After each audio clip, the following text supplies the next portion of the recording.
Le monde se réunit lors d'une réunion de dialogue pour discuter des solutions aux défis mondiaux sous la menace de la pandémie de Covid-19. Le fondateur du Forum économique mondial a appelé à une action immédiate. Je crois que c'est le meilleur moment pour réinitialiser nos politiques et travailler ensemble pour un monde pacifique et prospère.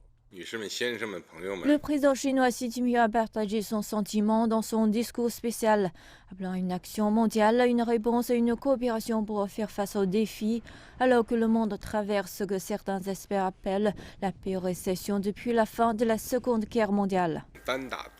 Les problèmes que rencontre le monde sont complexes et compliqués. La manière d'en sortir, c'est de maintenir le multilatéralisme et de construire une communauté avec un avenir commun pour l'humanité.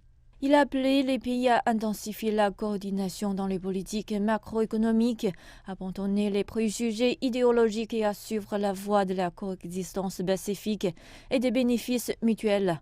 Il a déclaré que les urgences de santé publique comme la Covid-19 pourraient très bien survenir de nouveau et que les problèmes mondiaux devraient être résolus avec l'unité et la consultation au lieu de la confrontation. Construire de petits cercles ou entamer une nouvelle guerre froide, rejeter, menacer ou intimider les autres, imposer volontairement le découplage, la perturbation de l'offre ou des sanctions et créer l'isolement ou l'éloignement ne fera que pousser le monde dans la division et même la confrontation. Nous ne pouvons pas relever des défis communs dans un monde divisé et la confrontation nous mènera à une impasse. Xi Jinping a attaché une grande importance au système international centré autour des Nations Unies ainsi qu'à l'ordre mondial fondé sur le droit international.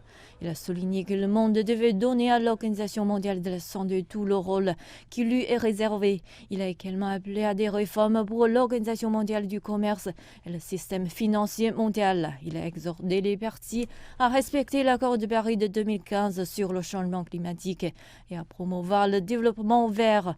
Et Xi Jinping a réitéré l'engagement de la Chine envers le monde. Nous suivrons une nouvelle philosophie de développement et favoriserons un nouveau paradigme avec la circulation intérieure comme pilier et les circulations nationales et internationales se renforçant mutuellement.